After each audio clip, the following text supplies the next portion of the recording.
ನಮಸ್ಕಾರ. ಒಂದು ಮಾನಸಿಕ ಆರೋಗ್ಯದ ಬಗ್ಗೆ ಮಾತಾಡ್ತಾ ಹೋದರೆ ಎಷ್ಟು ಮಾತಾಡಿದ್ರೂ ಕೂಡ ಸಾಕಾಗೋದಿಲ್ಲ. ಯಾಕಂದರೆ ಕೆಲವೊಂದು ಘಟನೆಗಳೇ ಹಾಗೆ ಮಾನಸಿಕ ಸ್ಥಿತಿಗತಿಗಳನ್ನು ಅಲ್ಲೋಲ ಕಲ್ಲೋಲ ಮಾಡುವಂಥ ಘಟನೆಗಳು ಜೀವನದಲ್ಲಿ ನಡೆಯುತ್ತೆ. ಆದರೆ ಕೆಸರಿನಲ್ಲೇ ಇದ್ಕೊಂಡೇ ಕಮಲ ಆಗೋದು ಹೇಗೆ ಅನ್ನೋದು ಉಕ್ತಿ ಎಷ್ಟು ಅದ್ಭುತವಾಗಿರ್ತಕ್ಕಂಥ ಒಂದು ಅರ್ಥವನ್ನು ಕೊಡುತ್ತೆ ನಮ್ಮ ಜೀವನಕ್ಕೆ ಅಂತ ಹೇಳಿದ್ರೆ, ನಮ್ಮಲ್ಲಿ ಏನೋ ಒಂದು ಕೆಟ್ಟ ಘಟನೆಗಳು ಆಗುತ್ತೆ.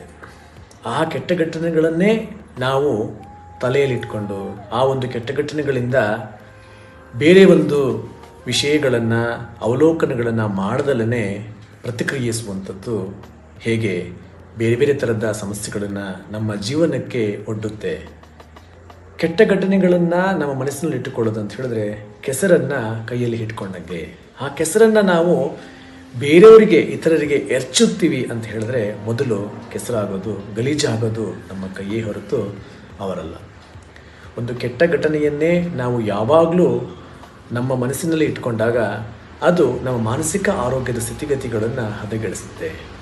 ಹಾಗೆ ಆ ಒಂದು ಕೆಟ್ಟ ಘಟನೆಯ ಪರಿಣಾಮ ಬೇರೆಯವರ ಮೇಲೆ ಅಸೂಯೆ ಪಡೋದನ್ನು ಮಾಡ್ತಾ ಹೋಗುತ್ತೆ. ಅದು ನಮ್ಮ ಕೈಯಿಂದ ಕೆಂಡವನ್ನು ಬಿಸಾಕಿದಂತೆ. ಕೆಂಡವನ್ನು ಬಿಸಾಕೋದಂತೂ ಬಿಸಾಕ್ತೀವಿ, ಆದರೆ ಸುಡೋದು ಯಾರ ಕೈ? ನಮ್ಮ ಕೈಯೇ ಅಲ್ವಾ? ಹಾಗಾಗಿ ಕಮಲ ಕೆಸರಿನಲ್ಲಿ ಇದ್ದರೂ ಕೂಡ ಆ ಕೆಸರನ್ನು ತನಗೆ ಅಂಟಿಸ್ಕೊಳ್ಳೋದಲ್ಲೇ ಅಷ್ಟು ಅದ್ಭುತವಾಗಿರ್ತಕ್ಕಂಥ ಕಮಲದ ಹೂವಾಗುತ್ತೆ.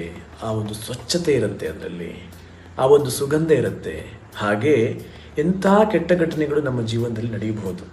ಆದರೆ ಆ ಘಟನೆಗಳನ್ನು ಅಲ್ಲಿಯೇ ಬಿಟ್ಟು ನಾವು ಮುನ್ನಡೆದಾಗ ಮಾತ್ರ ಕೆಸರಿನಲ್ಲಿದ್ದರೂ ಕೂಡ ಕಮಲವಾಗಬಹುದು. ಕೆಸರನ್ನು ಮೈಗೆ ಅಂಟಿಸಿಕೊಳ್ಳಬಾರ್ದು.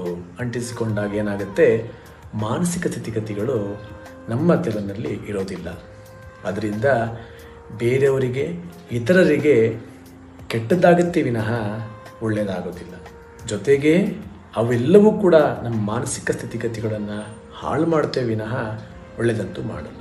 ಹಾಗಾಗಿ ಕೆಸರಿನಲ್ಲಿದ್ದರೂ ಕೂಡ ಕಮಲವಾಗುವುದು ಹೇಗೆ ಅನ್ನುವುದನ್ನು ನಾವು ವಿಶ್ಲೇಷಣೆ ಮಾಡಿ ಕಣ್ಣು ಮುಚ್ಚಿಕೊಂಡು ಅದರ ಒಂದು ವಿಶೇಷತೆಗಳನ್ನು ಆ ಒಂದು ಉಕ್ತಿಯ ಅರ್ಥವನ್ನು ಗ್ರಹಿಸಿದಾಗ ನಮ್ಮ ಜೀವನಕ್ಕೆ ಮಾನಸಿಕ ಆರೋಗ್ಯಕ್ಕೆ ಬೇಕಾದಂಥ ಮೂಲ ಮಂತ್ರ ಸಿಕ್ಕತ್ತೆ. ಇದನ್ನು ನೀವೆಷ್ಟು ಅರ್ಥ ಮಾಡ್ಕೊಳ್ತಿರೋ ಗೊತ್ತಿಲ್ಲ. ಎಷ್ಟು ಅರ್ಥ ಆಗಿದೆ ಅನ್ನೋದನ್ನು 2 ಸಲ 3 ಸಲ ಕೇಳಿಸ್ತಾ ಹೋದಾಗ ನಿಮಗೆ ಇದರ ಪೂರ್ಣ ಜ್ಞಾನ ಗೊತ್ತಾಗುತ್ತೆ. ಇದು ಬರೀ ಕೇಳಿಸ್ಕೊಂಡ್ರೆ ಸಾಲದು. ನಮ್ಮ ಪ್ರತಿಯೊಂದು ಜೀವನದ ದೈನಂದಿನ ಜೀವನ ಶೈಲಿಯ ಪ್ರತಿ ಹಂತದಲ್ಲೂ ಕೂಡ ಈ ವಿಚಾರ ನಮ್ಮ ಜೀವನಕ್ಕೆ ಒಂದು ದಾರಿದೀಪ ಆಗಬಹುದು. ಅನೇಕರಿಗೂ ಕೂಡ ಅಷ್ಟೇ. ನಮ್ಮ ಕೋಪತಾಪಗಳು ನಮ್ಮೊಡನೆಯೇ ಇದ್ದು ಅದು ಅಲ್ಲಿಯೇ ಹೋಗಬೇಕೇ ವಿನಃ ಅದು ಕೈಯಲ್ಲಿ ಹಿಡ್ಕೊಳ್ಳುವಂಥ ಕೆಸರು ಆಗಬಾರದು. ನಮ್ಮ ಕೈಯಿಂದ ಇತರಿಗೆ ಕೆಸರನ್ನು ಎರಚುವಂತಾದರೆ ಗಲೀಜಾಗುವುದು ನಮ್ಮ ಕೈಯೇ, ಸುಡುವುದು ನಮ್ಮ ಕೈಯೇ ಅಂತ ಒಂದು ಅರ್ಥವನ್ನು ನಾವು ತಗೊಂಡಾಗ ಇದು ನಮಗೆ ಮಾನಸಿಕ ಆರೋಗ್ಯದ ಸ್ಥಿತಿಗತಿಗಳನ್ನು ಉತ್ತುಂಗಕ್ಕೆ ತೆಗೆದುಕೊಂಡು ಹೋಗುವಂಥ ಒಂದು ಮೂಲ ಮಂತ್ರ ಆಗುತ್ತೆ ಅಂತ ನಂಬ್ತೇನೆ. ಈ ಥರ ಅನೇಕ ವಿಡಿಯೋಗಳನ್ನು ನೋಡಬೇಕು, ಅನೇಕ ಮಾಹಿತಿಗಳನ್ನು ನನ್ನ ಜೊತೆ ನೀವು ಹಂಚ್ಕೋಬೇಕು ಅಂತ ಇದ್ದಾಗ ಈ ಒಂದು ಪೇಜನ್ನು ಫಾಲೋ ಮಾಡಿ. ಅನೇಕರಿಗೆ ಎಲ್ರಿಗೂ ಎಲ್ಲ ವಿಷಯಗಳು ತಿಳಿದಿರುತ್ತೆ, ಆದರೆ ಎಷ್ಟೋ ವಿಷಯಗಳು ಎಲ್ಲರಿಗೂ ತಿಳಿದಿರೋದಿಲ್ಲ ಅಲ್ವಾ?